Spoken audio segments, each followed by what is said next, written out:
انظروا أنا قوة الخيال اللي عندكم، طهارة قوة الخيال هذه ستفتح أمامكم أبوابا عظيمة الشأن. من خلال قوة الخيال نفسها يتم التأمل، وبواسطة قوة الخيال ومن خلال التأمل يمكنكم علاج الأمراض. يمكنك الإعلان من خلال قوة الفكر ورؤية ما ستحصل عليه إذا أصبحت قوة الفكر نقية.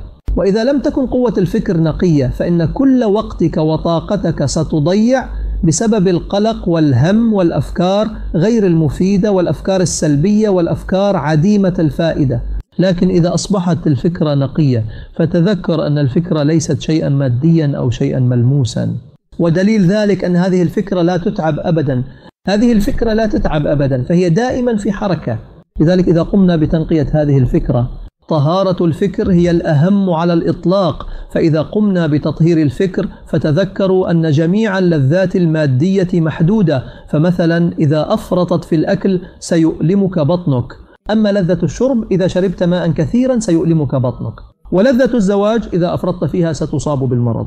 جميع اللذات المادية محدودة، لكن إذا أصبح الفكر طاهرا يمكن للإنسان من خلال هذا الفكر أن ينال لذات لا محدودة، بينما ملايين الناس محرومون منها لأنهم لا يعلمون كم أن الفكر كنز عظيم. إذا تم تطهير هذا الكنز الثمين أي الفكر الإنساني يمكن لهذا الفكر النقي أن يصل إلى عالم النور الأبدي، وإذا وصل بالفعل إلى عالم النور الساطع ستحصل على لذات لا محدودة على الإطلاق، وستكون هذه اللذات أبدية وخالدة. الله أكبر. وهذا الفكر السامي لا يتعب أبدا ولا يكل. إذا ذكرت الله بلسانك ستتعب، لكن إذا ذكرت الله بفكرك فلن تتعب أبدا، سيستمر هذا الذكر بشكل متواصل.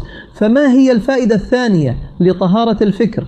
انظر، من خلال طهارة الفكر يمكنك أن تحصل على أشياء لا يمكنك حتى تخيلها. كما ذكرت في البرامج السابقة، نحن أسرى للزمن وأسرى للزمان والمكان معا. نحن أسرى للوقت والمكان. نحن لا نستطيع أن نكون إلا في مكان واحد في وقت واحد. لا يمكننا العودة إلى الماضي ولا يمكننا الذهاب إلى المستقبل. نحن أسرى، جميع البشر أسرى، لكن روحك ليست أسيرة. ولهذا ترى الأحلام الصادقة، ترى أنك تحصل على بعض المعلومات عن المستقبل. أي إذا طهر الإنسان فكره يمكنه أن يتحرر من قيد الزمان والمكان ويطالع اللوح المحفوظ.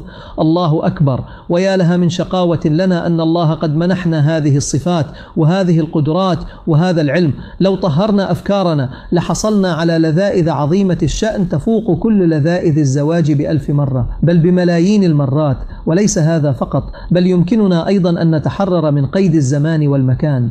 الله أكبر. تخيلوا، لقد منحنا الله هذه النعمة لكننا لا نستفيد منها. إذا طهرناها، إذا طهرنا أفكارنا يمكننا أن نتحرر من كل قيد.